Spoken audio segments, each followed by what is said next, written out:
Welcome to the Gold Standard here on the Full 40 Sports Network. I am Braden Gall, and I did not throw my jersey on a sheet of ice at any point during the last 2 weeks.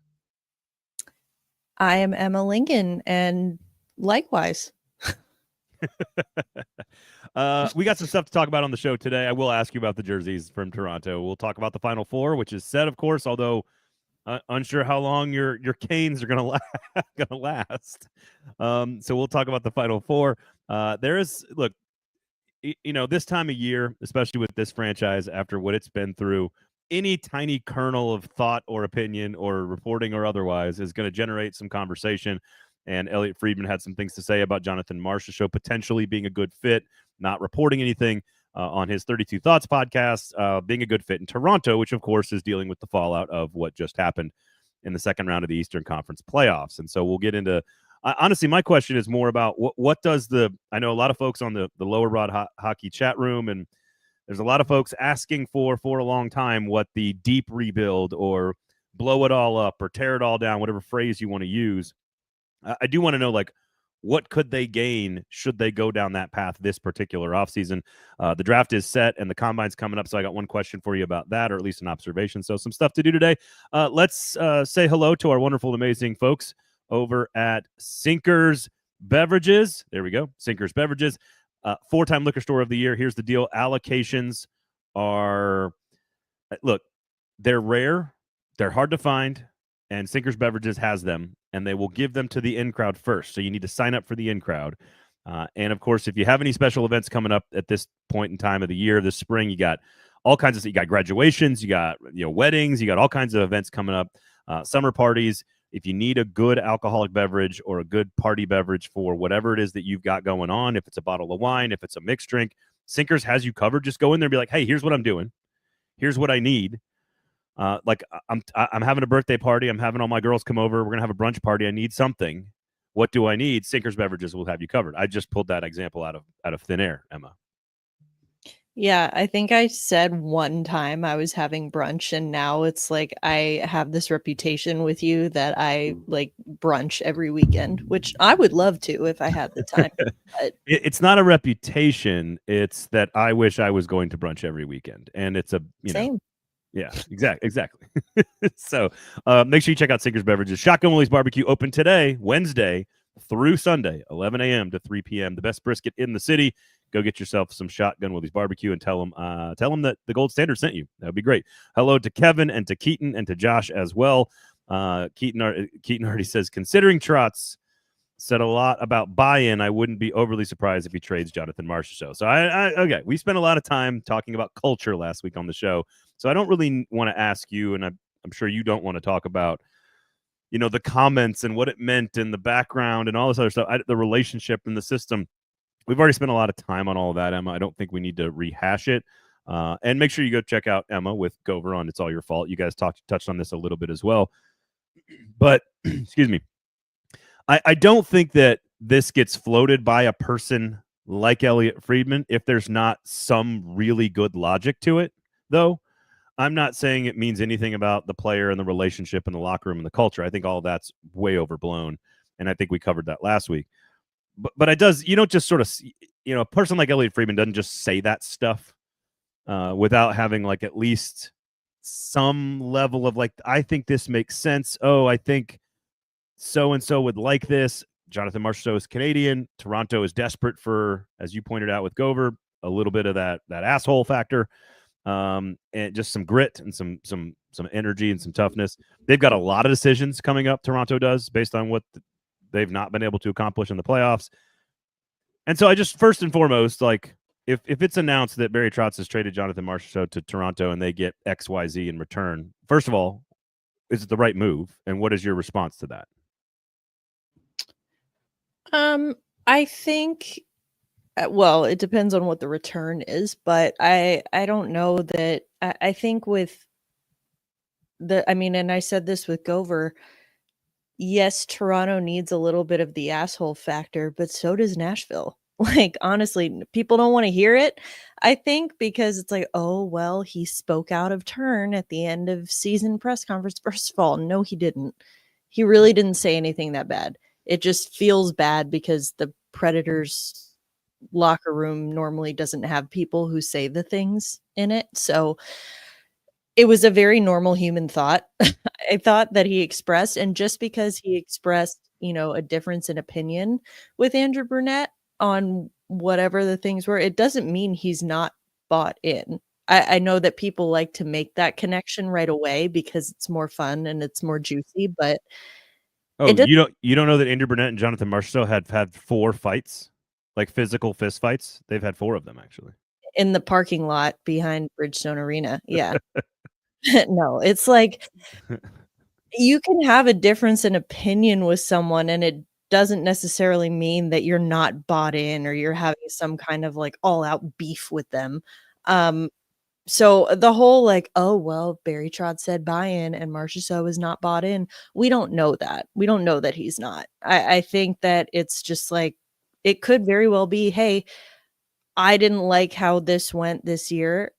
I need to see changes. Like we need to see changes. And there's time for them to do that. And so I think that as far as Elliott floating the Marchessault to Toronto thing, I agree with you. I don't think he was reporting anything as far as like, Right.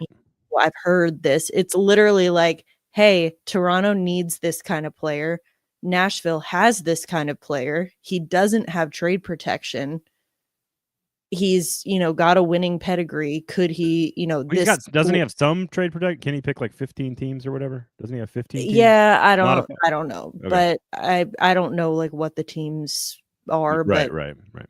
Again, I would assume as a Canadian, and trying to go back and save Toronto, I would assume he would waive it for that. But who knows? Who knows?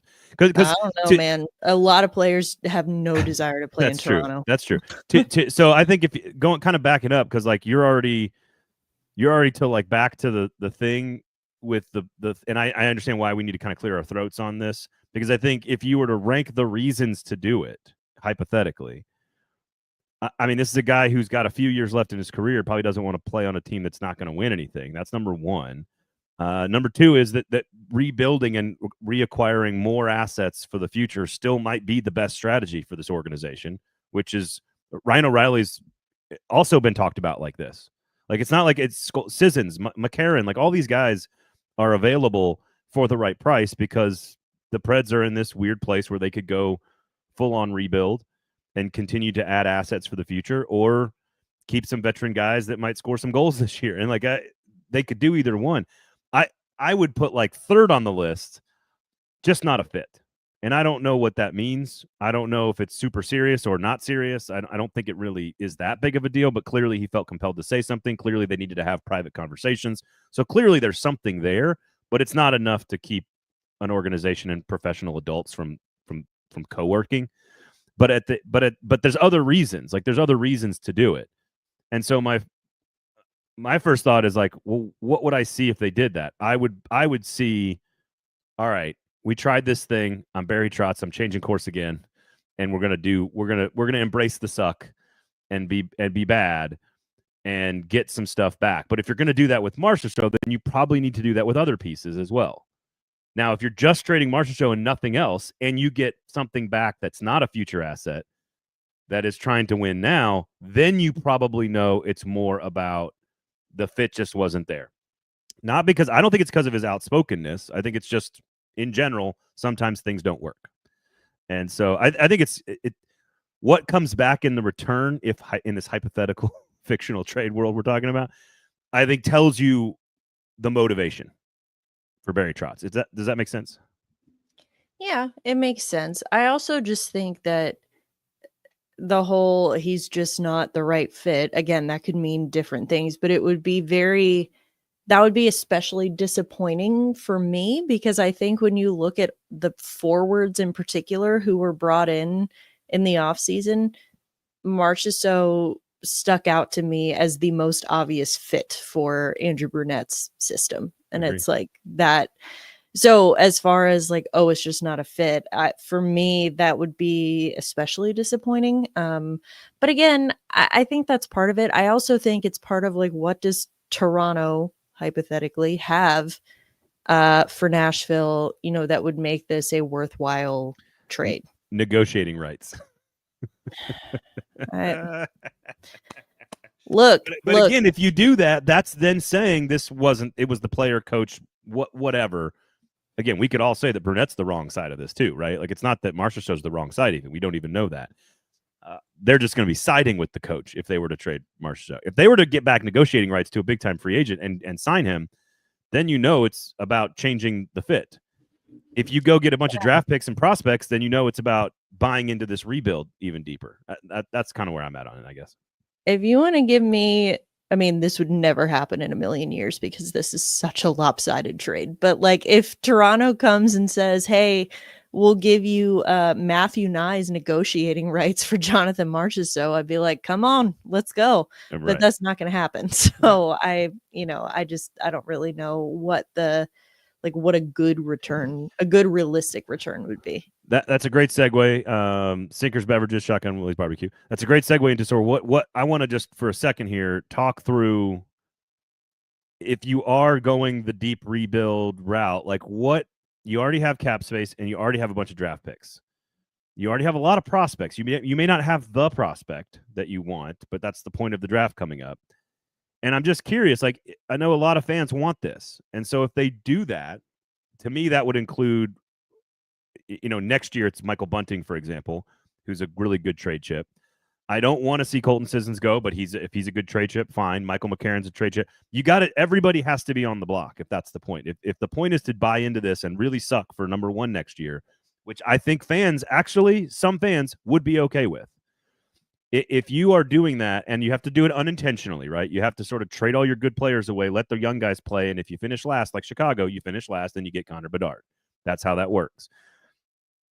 Is that the only, like, is finishing number one the goal, or is there more assets that actually help the rebuild? I don't know how many more picks you need, or I just don't. They're in a weird spot because of all the cap space in the draft and the prospects that they already have, but may not be good enough.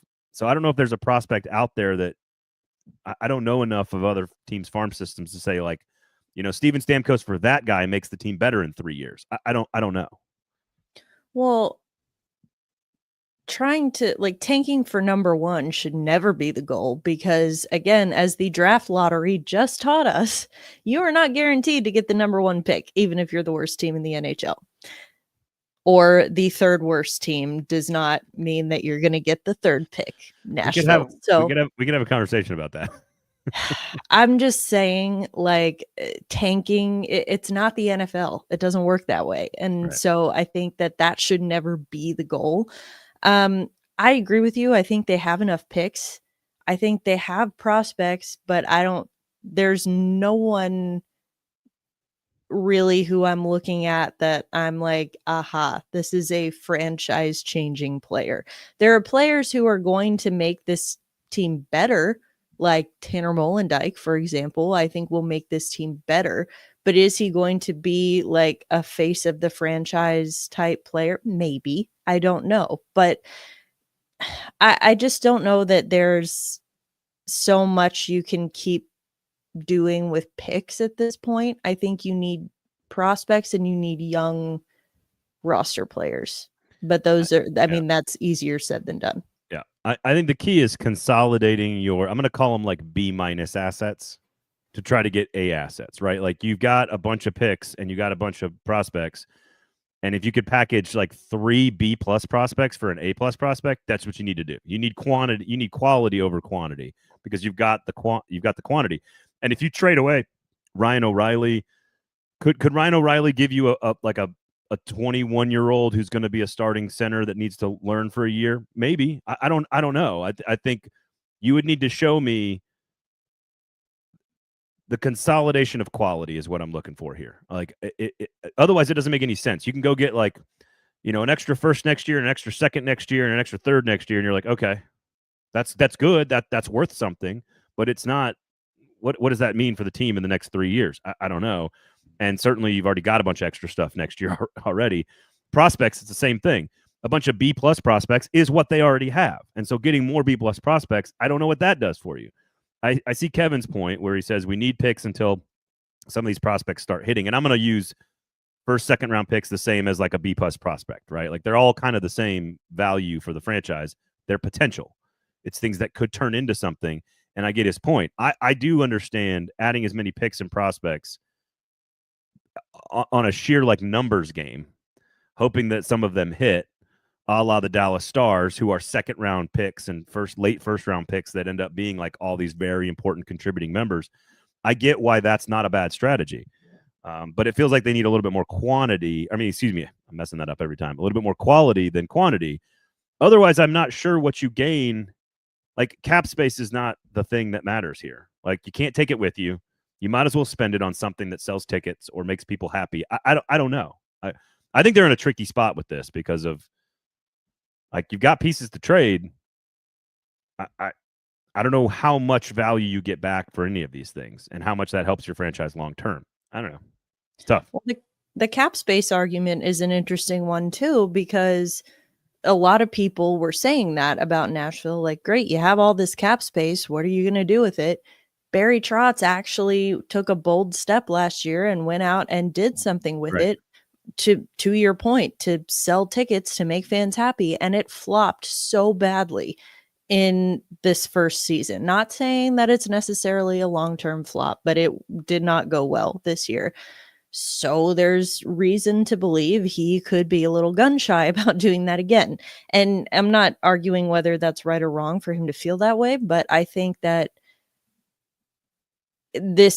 I could totally see how a season like this past one could make anyone a little bit more risk averse in the way that they approach roster construction going forward. And I know that's not what Nashville Predators fans want to hear, because that was kind of the issue that a lot of people had, was that this team was too risk averse, and that's how they kept ending up, making the playoffs and losing in the first round every year. So it is a tough spot that they're in right now. Kevin says, I mean, did Matthew Wood's few games last year really impress you, for example? Number one, I don't think it matters. He's too young and too far away from the starting lineup that I don't think it matters. I think he was better than I expected to see out of him, and so that's where I'm at on that. Maybe this is a cleaner way to say all of this. By the end of this summer, the Predators need to have a top 5 farm system in the NHL, period. That's it. However you do that, if you're trading for top flight guys, if you're adding quantity and quality, if you're using a bunch of draft picks, if you're trading draft picks, I don't care what it is, but you already have a chance to have one of the best farm systems that the organization has ever had. They might already be there now, honestly, with the number of first-round picks they have down there. From a pure talent standpoint, they might have more talent in their farm system than ever before. Another summer of either trading players to get assets or the draft that we've currently got, where now it's, and this is kind of a good segue here, the numbers are great, by the way. They get the 5th pick. They also get the 23rd pick and the 26th pick. They had 35. They also get 55, 67, and 99. So that is 7 of the top 100. So it did, the teams that needed to lose in the playoffs did lose, and so they did actually benefit from that. 5, 23, and 26 is how you could kickstart a franchise, especially with the farm system they already have. So even if you don't trade veterans or picks, this team needs to have a top 3, top 5 farm system by the end of July, period. That's it. Yeah, I like that you brought up, I want to go backtrack for a second. You brought up Dallas as an example of how to kind of use quantity. I am a huge fan of how the Dallas Stars are constructed. I always have been. And I think that, people are saying, yes, of course, now they had all this depth, but they didn't have a superstar. Well, they went out and got the superstar. Now they have Mikko Rantanen. Yes, but they were getting to the playoffs without Mikko Rantanen. Like, they didn't have him for most of the year. So 3 times to the Western Conference Finals without Mikko Rantanen. Yes. So like, that's where you say, like, okay, this team is right there. They are right there. They just need that one piece to push them over the edge. That's when you go get a Mikko Rantanen. I think where Nashville is, they're not there yet. Like, they're not that close. I think they need to be, what Dallas was doing. I'm not saying you're arguing that they are, but I'm saying that Dallas, it takes time. It takes time for them. They had all this quantity. They had all these, because the Dallas Stars in recent years, like you just said, Western Conference Final, they weren't bad. So they were picking in the late in the first round, in the second round, third round.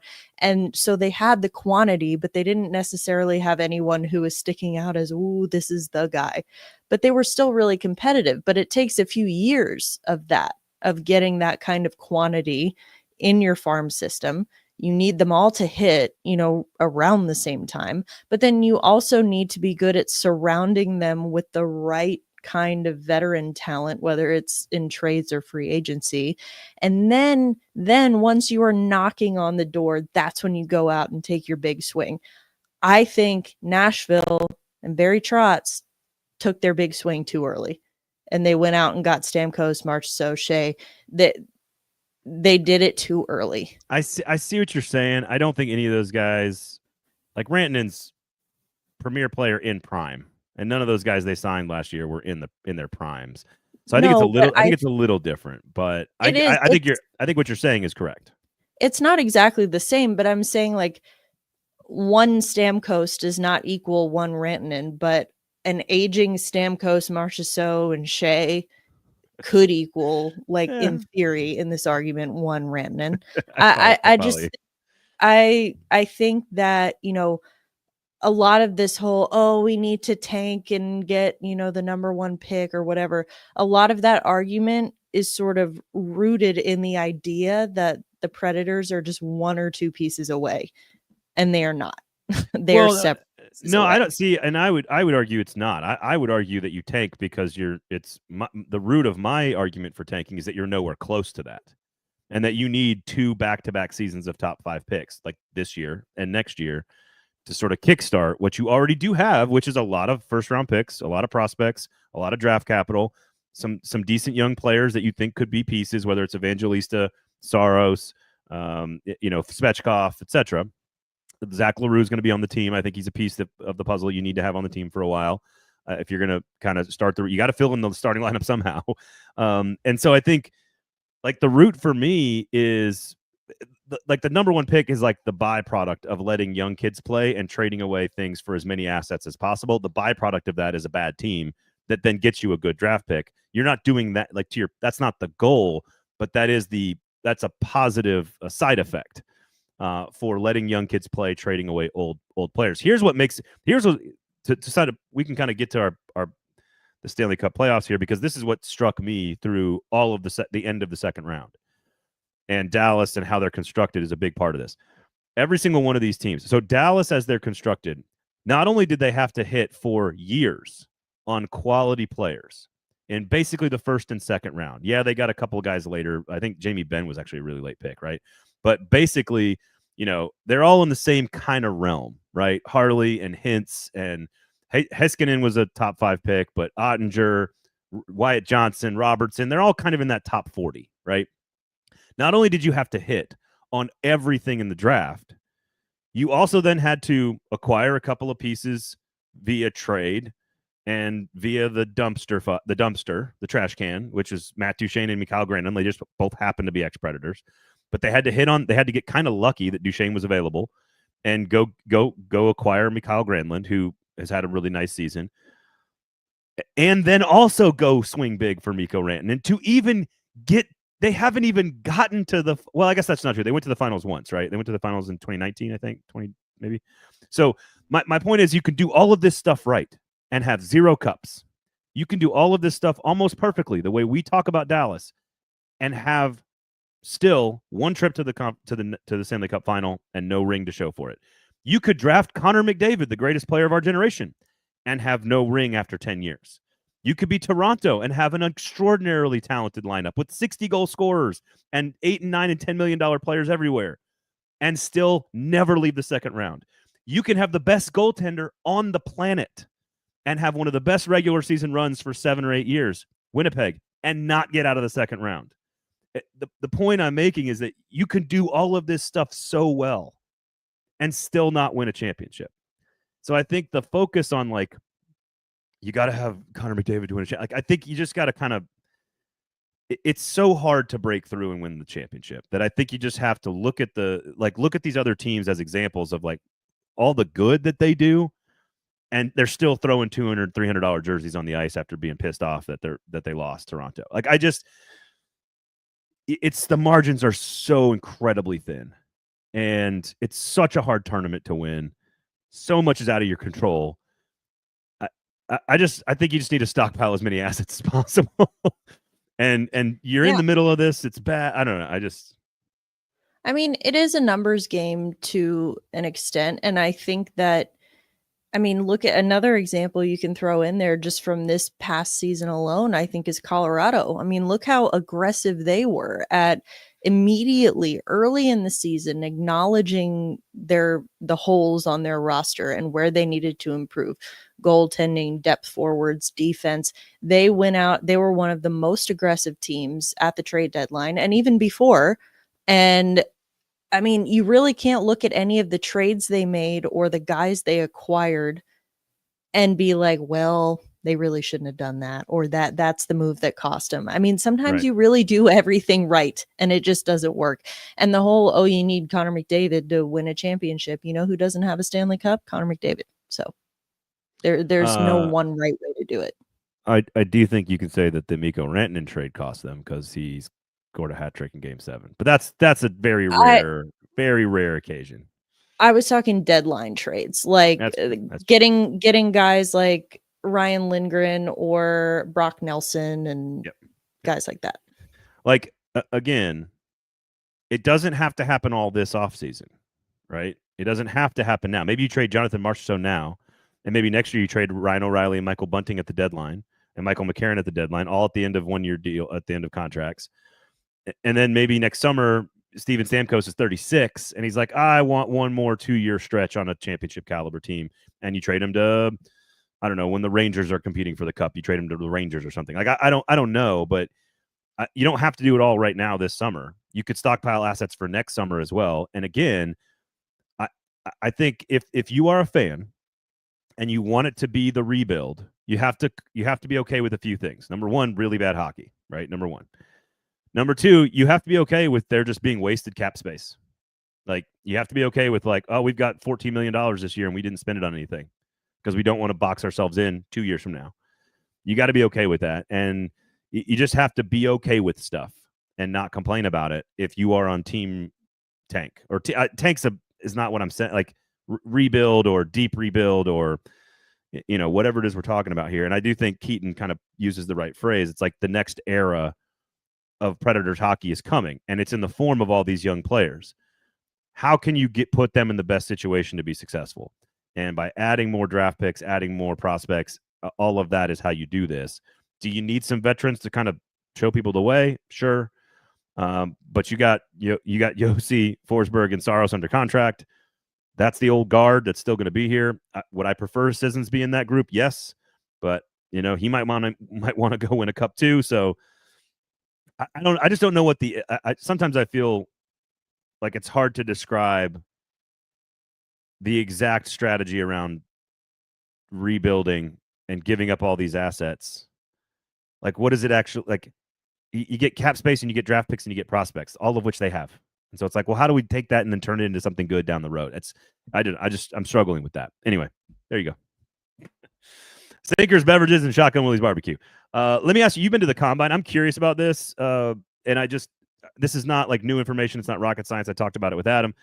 I just got done covering the NFL draft unlike I've ever had to before, where I was in Mobile for the Senior Bowl. I went to the Combine. I just covered the event in a deeper way because the Titans had the number 1 pick. And how long and drawn out it is and how much information we all have about these players, their prospects, their backgrounds, and their tape is just off the charts for football. I think basketball is number 2, where there's plenty of tape, plenty of knowledge about who's great at a high school level and in college at the one and done level. The Combine, there's a lot of time between the end of the season in March and when the draft happens. There's more knowledge there, I think. And the NFL is the most time and knowledge. NBA is number 2. Major League Baseball is 3, where some of the picks in the first round, like half of them are going to be college players that you've watched for a while, that have developed for a while, and especially in the Southeast on teams that you know. There is nothing more condensed with less time and with less knowledge than the NHL draft. It is, of all the major sports, these guys know less about these players than any other sport, and it's slammed into such a tight window. You've been to the Combine. What was that experience like? And like how much information did you learn coming out of that event, going like, oh, now like how much did you have going in? Does that make sense? Yeah, the combine is interesting. I think that, you know, to your point about not having as much knowledge or information on these players, I mean, obviously, one of the main, if not the main reasons for that is the fact that they are coming from so many different sources. It's not just like one league, or they're not just coming from college. Like, there are guys who are coming from college, they're coming from juniors in Canada, they're coming from Europe, they're coming from Russia. Like, and every single one of these like feeder leagues has different rules for how and when players can be drafted and when they can go to North America and play professionally and all of this stuff. So that's obviously a huge part of it. It's very decentralized, but there's also the fact that, unlike football, the vast majority of the players, even in the first round, that are being drafted in the NHL are not going to play in the NHL the year that they're drafted. So I think that that does add an element, an extra challenge to it, because it's like you are banking on your drafting based on potential. I mean, these are children. They're literal children. Like, a lot of them, they're like 17 years old. And so cannot vote in America if they were American citizens. Can't vote, can't fight for their country. No cigarettes. Yeah. Can't buy a lottery ticket. Like, it is just, it's hard. And so I think that, there's a certain heightened level of risk there, because it's like, yes, the kids getting drafted in the NBA or the NFL, some of them are not the NFL, but the NBA, for example, like some of them are the same age. They're like 18 years old, but you're drafting someone who's going to make an impact for your team right now. And in hockey, you're not necessarily doing that unless you have like one of the top 3 picks, maybe. And even then, not guaranteed. So the combine was kind of weird for me, I thought, because it's like, the main reason for it, I think, is because it kind of gets everyone in one place, and it allows front offices times to meet, and do interviews with these kids. And that's where because they've seen them play, this isn't real. There's no hockey that's played at the combine. There is no hockey drills or anything that's done. They are doing interviews with front office execs, and they're working out. Like, basically, my experience at the combine was watching like 50 18-year-olds bench press for like 4 hours, and it was like, sounds fun. Okay, yes. Yeah, it was like being in a high school gym. I don't know. What was like, from a reporting standpoint? I know you were on the team, like in the team element there. Was there a thing that stood out to you that you learned that had value, that meant something? Like, I'm probably more interested in like the personalities and the answers in the interviews and who they were. Like, was there a thing that you look back on now and you go, oh, that was an indicator of success or failure, or he was going to be good, or he was going to be bad? Like, is there an anecdote that stands out to you that carried meaning in your experience there? Well, the whole reason I went that year, obviously Nashville wasn't picking in the top 5 or even the top 10, but that was the year that Nashville was hosting the draft. And it was the Bedard year. So there was a lot of, media attention.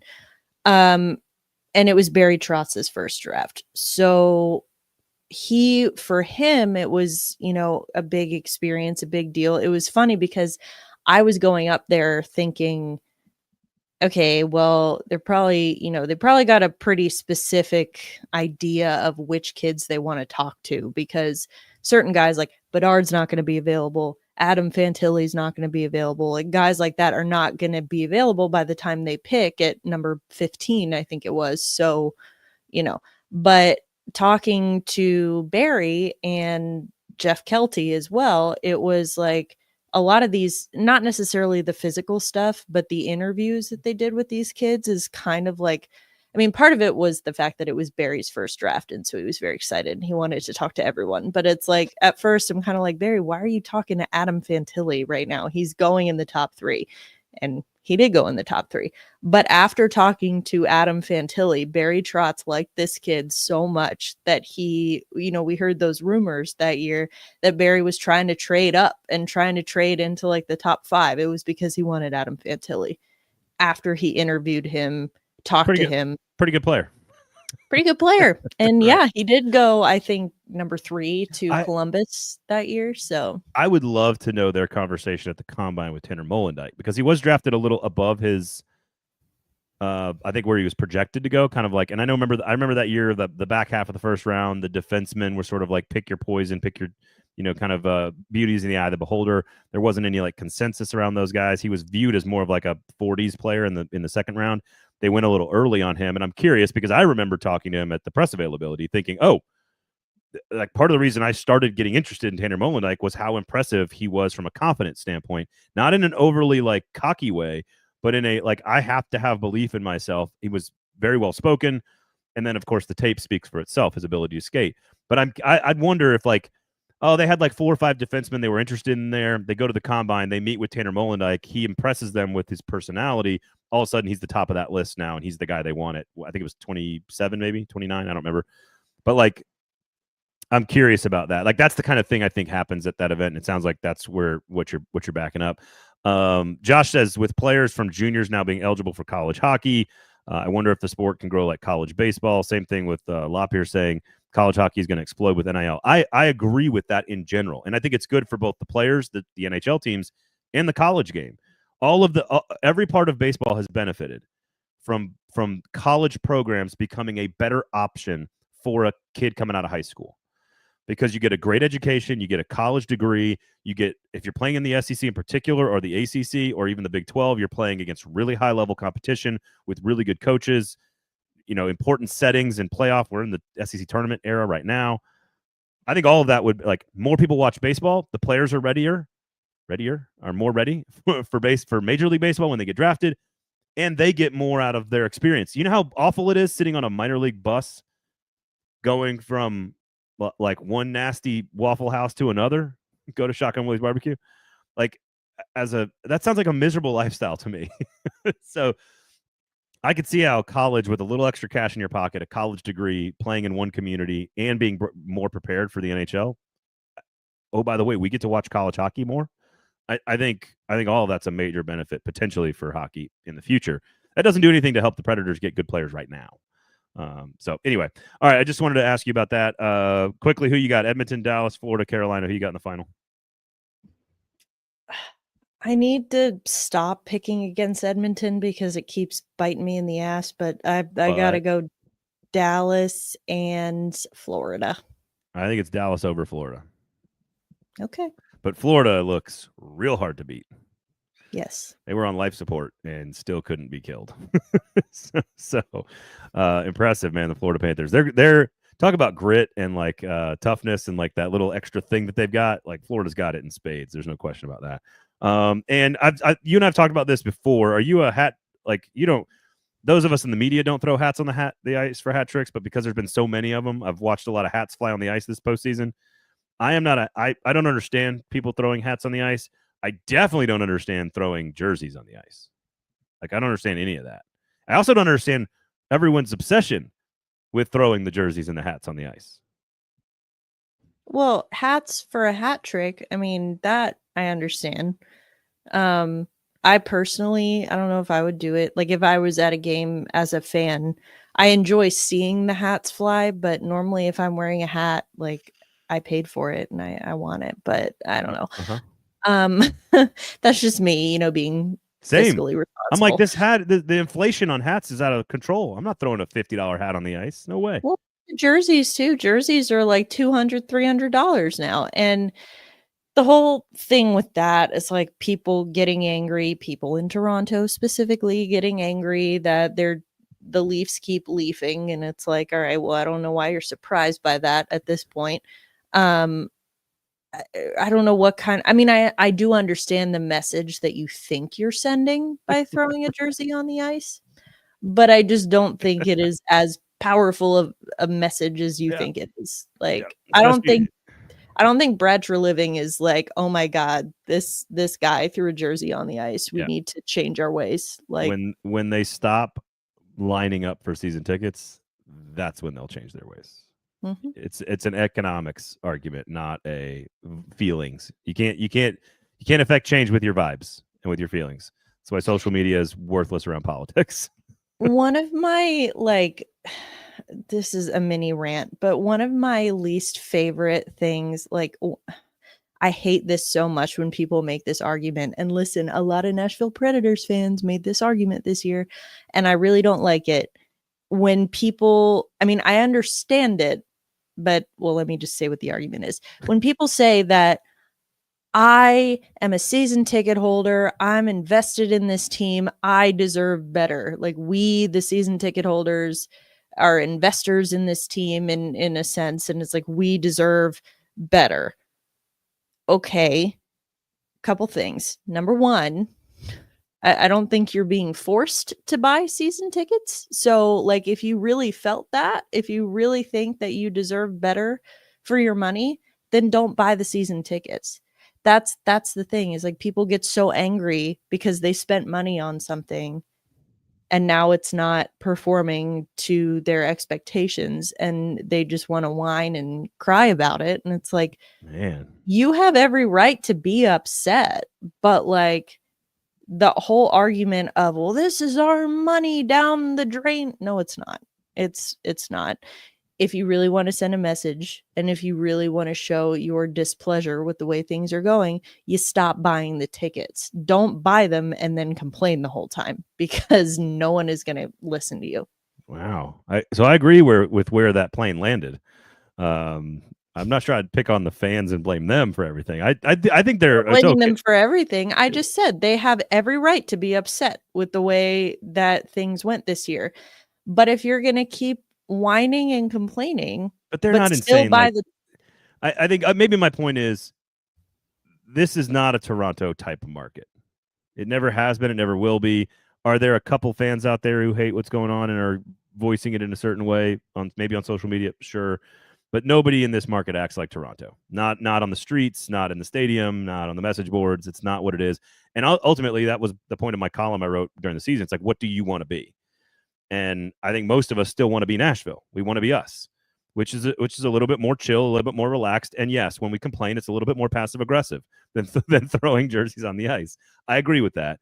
I do think you're absolutely correct, though, with where that plane landed, which is, if you are so frustrated and upset that you want to help affect change, there's only one way to do it. The only one way you can do it is with your money. That's it. It's how you get a college football coach fired. It's how you get a general manager fired in the NHL. It doesn't. Money drives every decision by every sports team, professional or college. It is exclusively about the economics. So if you want to make that argument, speak with your money. Otherwise, Nashville is kind of a little bit more chill, and we do like to complain in a more passive aggressive way. And that's fine. I might not renew my season tickets. Come on, these are too expensive. Complaining is fine. Like, complaining is encouraged, because if you didn't complain after the season that we just had to endure, then that would be a bigger problem. So I'm not saying don't complain. I'm just saying that if your argument is, well, Barry Trotz and Bill Haslam have wasted my money, do you think they give two shits about your money? Well, like being wasted? No. Bill as long as they have it. Bill Haslam hasn't looked at his bank account in 50 years. As long as they have your money, they sleep fine at night. So he has a person who looks at his bank account for him. I just think that people think that some fans, not all fans, some fans have a inflated sense of self-importance, that it's like, this is my money and I deserve better. Okay, then don't spend it. Don't spend it until the product is better. Emma Lingan attacking all Preds fans everywhere to end the show. It's not what I said. I said some fans. I know. Fans. Make sure you check her out. If you feel attacked by that, if you feel attacked by what I just said, then perhaps you should look inward. Trigger warning. Trigger warning for Predators fans. Listen, you can catch Emma Lingan basically everywhere on every corner and nook and cranny of the internet.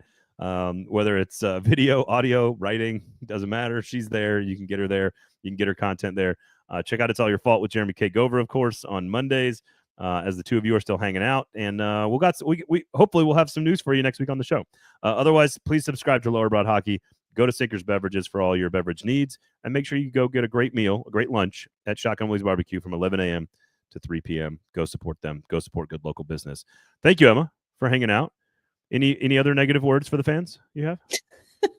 No, I'll leave it at that. All right. Have a great weekend, everybody. For Emma, I am Braden. Thanks for listening. We'll talk to you next time.